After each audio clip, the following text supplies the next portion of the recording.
Good evening, I'm back once again. My name is Jack Remington of the Jack Remington NFL channel. Good to be back. Several of the fellows from pregame.com got on this channel and asked me to come back this year because I left, took a hiatus. I called their 800 number and had to remove all my posts and had a great one-loss record. Now I'm going to start from scratch and try one more time. And I got a couple clowns that I want to deal with, but that'll be a different video for a different day. And we're in there, so they'll be triggered when they see this. They'll have a couple sleepless nights. I joined Fishang's Las Vegas Hilton Super Contest Simulator. And 2 years ago, I got 51.5 right. And last year, I got 50.5 right. I think 2 years ago, I finished number 6. You got to finish the top 5 to get money. And this year, I'm really going to concentrate really hard. And I told them I was going to try hard, so I have to. So let's get to the picks. Now, the line's already set for the contest. And so a couple of the games I've actually gained value, but there's one game I'm losing value, and we'll get to that when I get to the games. Pick number 1, we're taking the Jacksonville Jaguars plus a 3.5. They're at the Miami Dolphins. The injury list is 13 injured players for Miami, 9 starters, versus only 2 for Jacksonville. Trevor Lawrence has come a long way, and I think he's doing good, but Miami's got Tua, I can't say his last name, and he's got Tyreek Hill and a couple other barn burners. But you got to remember that these defenses, they're going to have a year to watch more tape, and I think Tyreek Hill's got a case of the dropsies since he left Kansas City. Maybe it's why Kansas City got rid of him. They win that game against Buffalo in a playoff game a couple years ago, and they were down 17-0, and they took a 24-17 lead early in the fourth quarter. And then Tyreek Hill, he just kept dropping the ball, and then Buffalo got him by a field goal. And I had a big money line. They were 15.5-point dogs. I put gigantic money line bet on Miami, and half of it I put on the spread. So I wanted to spread, but it's the kind of an in-state rival between Jacksonville and Miami. This is the Mark Lawrence playbook. It's got Andy Reid on the cover, but you know what? I got to stop bashing Andy Reid. He's got a few Super Bowls. I can't bash him anymore, at least until he starts reverting to his old self. Let's see, Miami.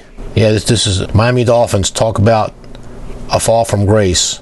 The Miami Dolphins broke out of the gate like Secretariat running his way to the Triple Crown, but ended up like a 5,000 claimer with a bad ankle.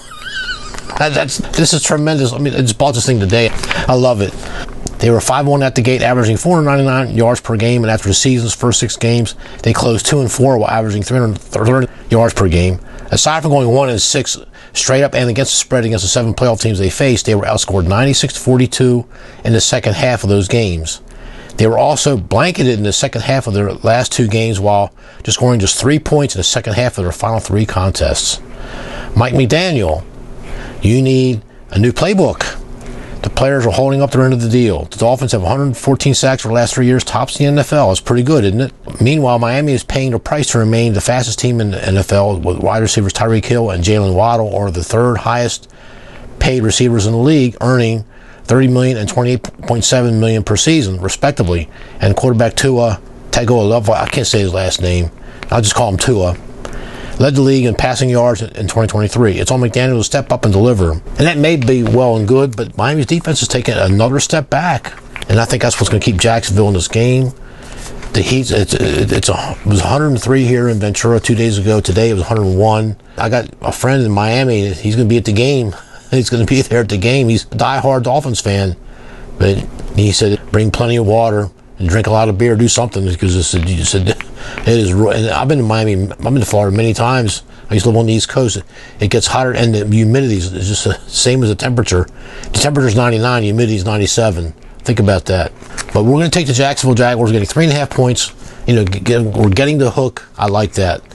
And I just think Peterson's a better coach than McDaniels. I mean, Peterson won a Super Bowl with the Philadelphia Eagles when they beat Tom Brady that time. When McDaniels, he's okay, but like Mark Lawrence said, I mean, the staleness and complacency, and he doesn't strike me as a hard driver for a coach. Peterson, he gets on their ass. I mean, that's the kind of coach I like. I just think Miami is looking ahead to hosting Buffalo this Thursday night. Buffalo kicked their ass twice last year. So let's get to pick number 2. Atlanta, -3, hosting Pittsburgh. So the line's stale. The line's going up 3.5, and I got a 4, and there's a couple 4s out there floating around.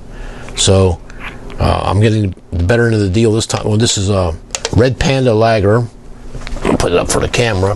Red Panda Lager is 5.5 alcohol by volume, 1 pint. I can't get too high off one beer, right? I'm lucky if I drink 1 beer a week. The Falcons, they got rid of Arthur Smith. who I thought was a decent coach. He was coming along, but I know about the owner. I don't know him personally, but I've watched him over the years, and I think he's a good owner. It's Arthur Blank. I don't want to make a long video, but I'll just say that Arthur Blank, he wants a winner. He wants to hold a Lombardi. He wants to win. So they got Raheem Morris. This is his second stint with the Falcons. So he was interim coach a couple years ago, and got him 4 wins out of the 7 games he was interim coach. But for some reason, they went with Arthur Smith the following year, and Raheem Morris went somewhere else. So this is his second stint back with the Falcons, and he beat out Bill Belichick for this job. And some of the TMZ, one of these crazy paparazzi sites, saw Bill Belichick, overweight Bill Belichick with a long sleeve shirt in Atlanta. It was hotter than Hades. But Bill Belichick, he's from my home state of Maryland. He lives in Annapolis, Maryland, and he shows up in Atlanta. Bill Belichick is on the yacht of Arthur Blank, and he's going to try to get the head coach job. Going to let Arthur Smith go, and I thought he was going to get the job. Next thing you know, well, no, he's not going to get the job. They're going to go with Raheem Morris. So one of two things with that.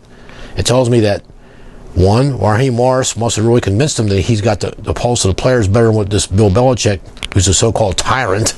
Bill Belichick really didn't want the job. He was going to take it as just to stay employed. And then when he didn't get that job, he said, oh, heck with it. Fire truck it. He's got some 24-year-old little bimbo, whatever. He's going to be talking to some talk show. Good for him. But he's got 8 rings. For those of you who don't know, Bill Belichick has 8 rings. And I know I should be talking about him when I'm making my picks, but you know what? He's the best coach ever in the history of the football league. And for him not to be employed, I think, is a testament on how bad the NFL's gotten. For shame on the NFL. That's a different video for a different day. Atlanta Falcons got quarterback Cousins, who's a serious upgrade. And I think that name is Desmond Ridder. He got sent to somewhere. He's a backup for Arizona or something like that. I mean, he was okay, but I think Kirk Cousins has got a bigger arm. He's got the experience. I just think he's got something to prove. And I think, and they got their running back, the Falcons, I can't think of Robinson. He's a pretty good running back. I mean, he's got something to prove, too. Not sure about their defense. We'll see. The Steelers, Mike Tomlin is the most senior head coach in the National Football League. And I remember when Tomlin started, he was okay, but he inherited a great team from Bill Cowher, who was a great coach in his own right. He inherited his team from Chuck Noll. I got him as a top 5 all-time head-time coaches for what he did with Pittsburgh. They were nothing when he took them over. When I mean nothing, they used to win 1 game a year. 2 games. They were lucky. Some team would give them a game at home when the season was over. And old man Rooney was the owner. He was the owner for over 40 years for that franchise, and never won nothing until Chuck Noll come along.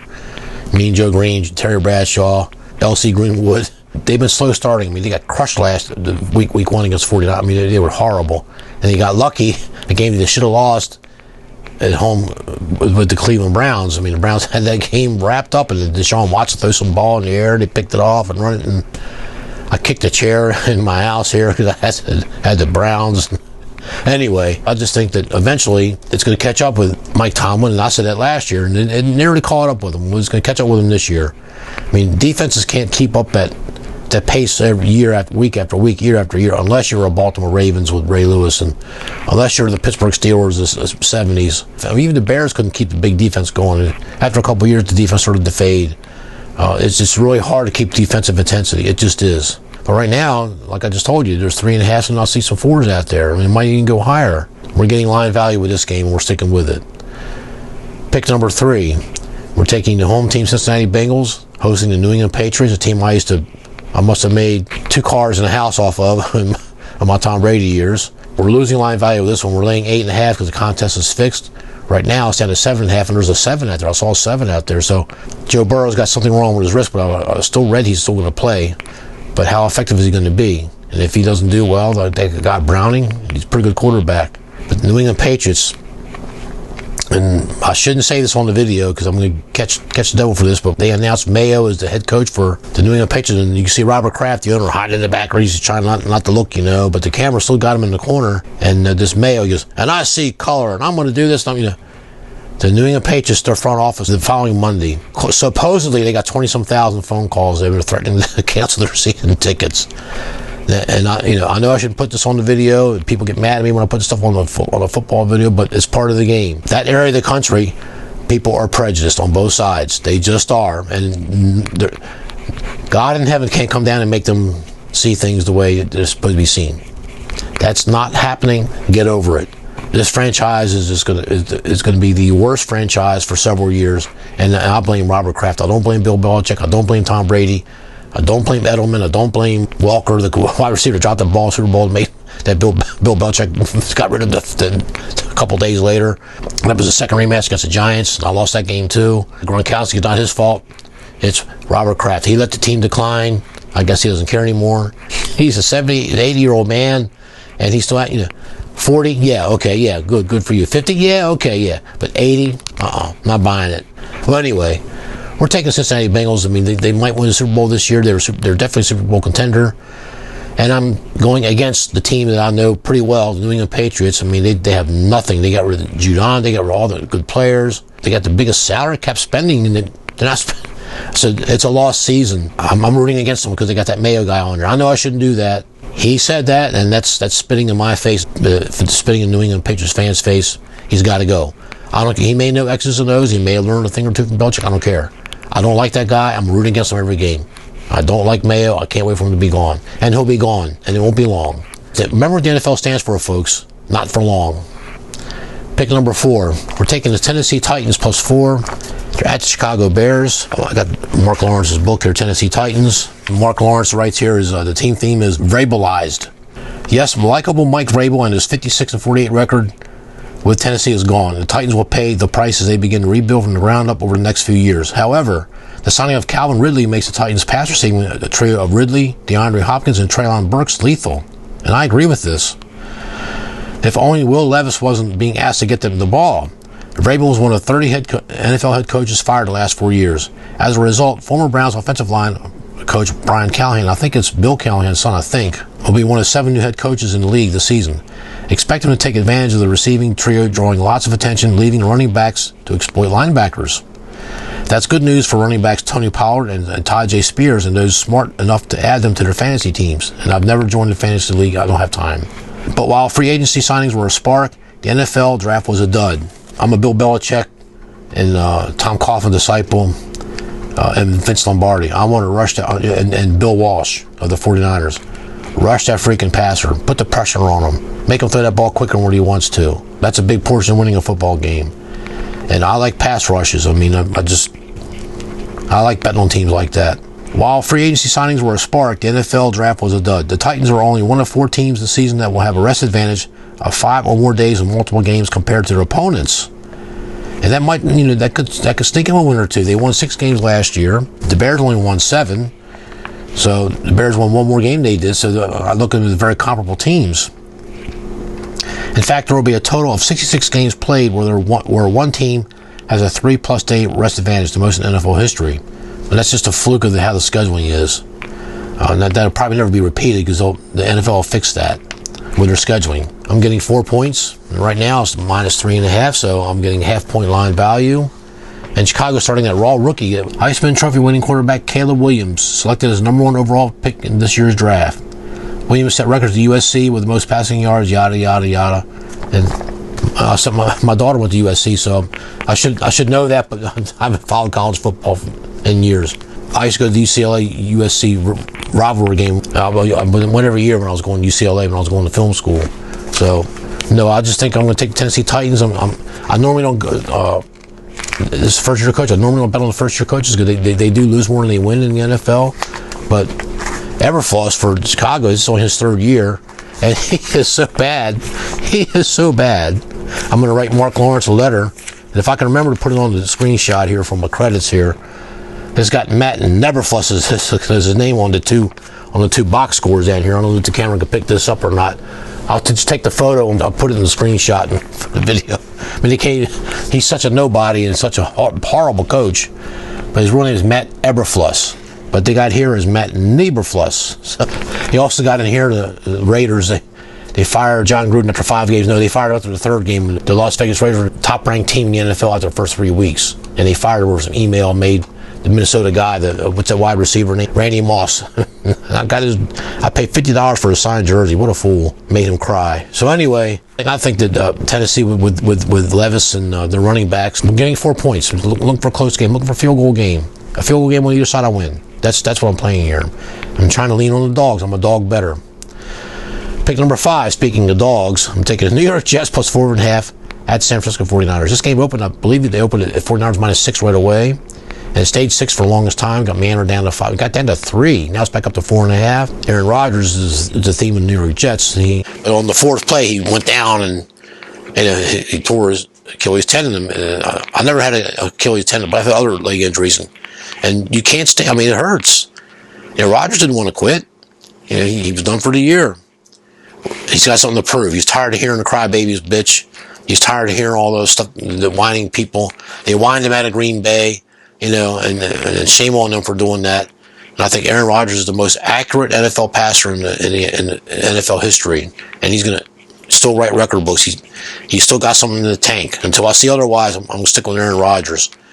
The 49ers, they're a Super Bowl loser.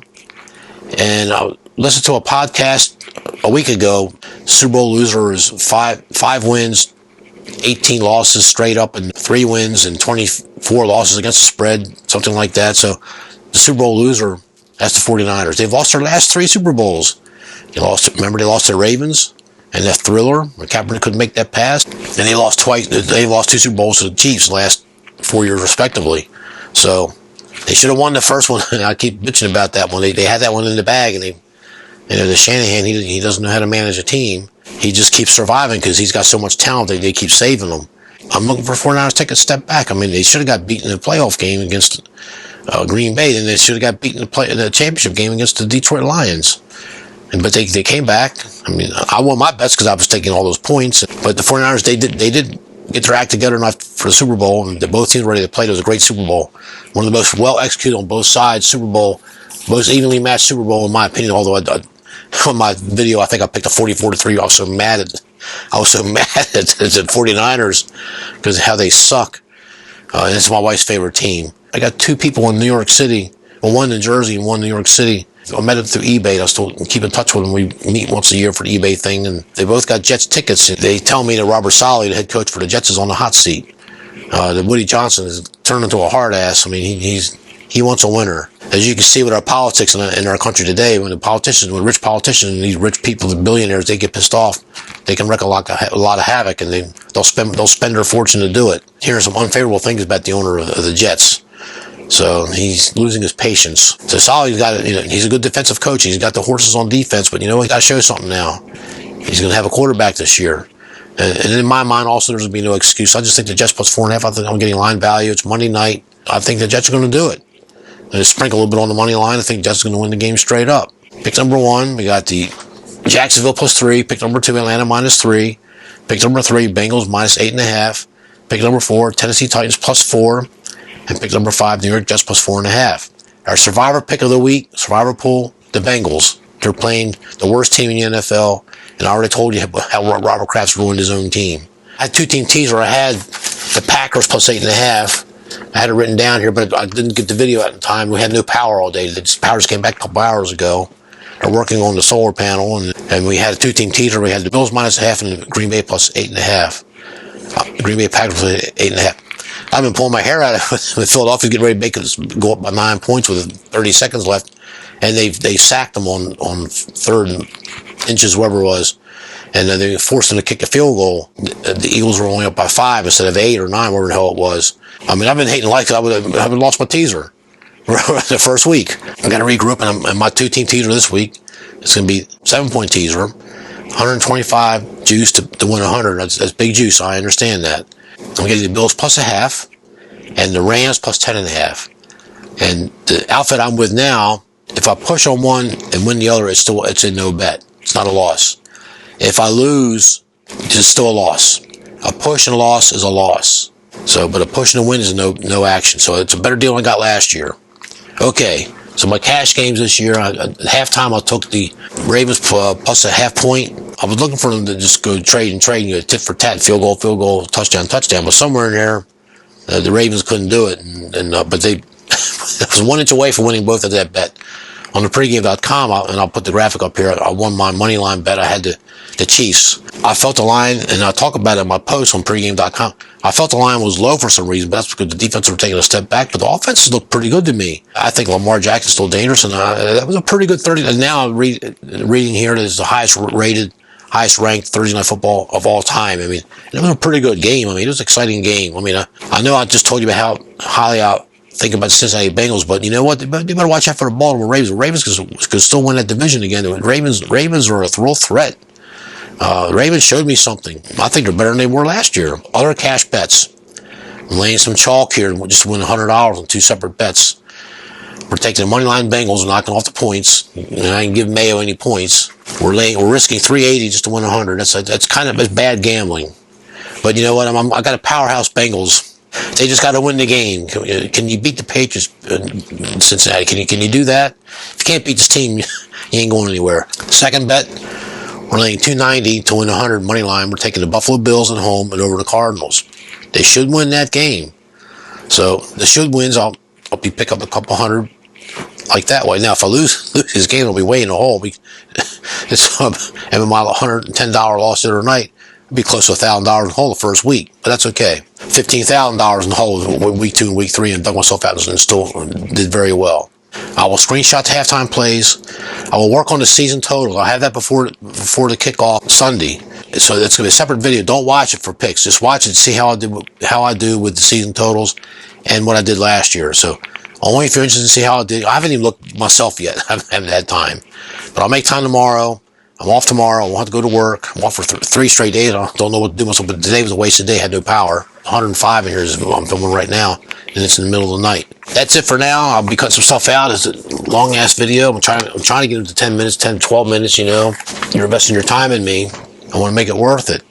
It's entertainment only. You know, gambling, what's that? We don't gamble. Come on, right? I'll take another sip of my beer here. I salute the pregame.com. It's a great website. It's not their fault a couple jackasses hijacked the thing, and RJ Bell has no control over it, or very little control. I get it why they let the guys come on there.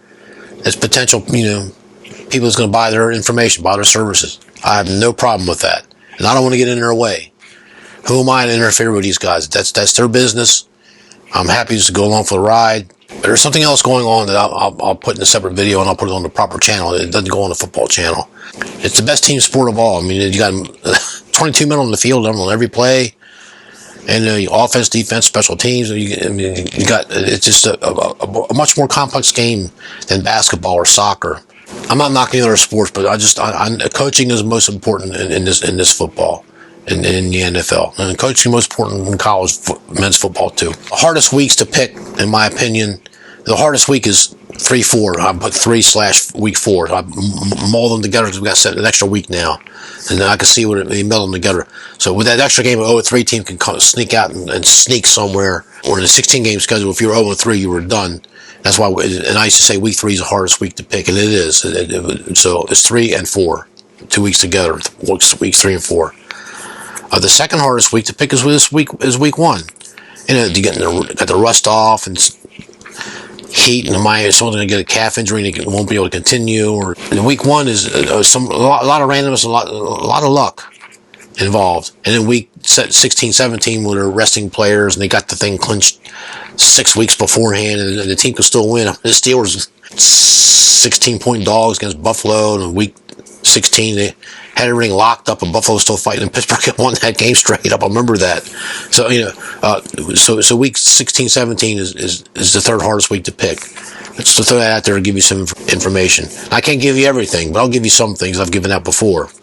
And I remember what I've given out before, and I remember what I can't give out. Stay tuned for the next video. Thank you. Have a good day.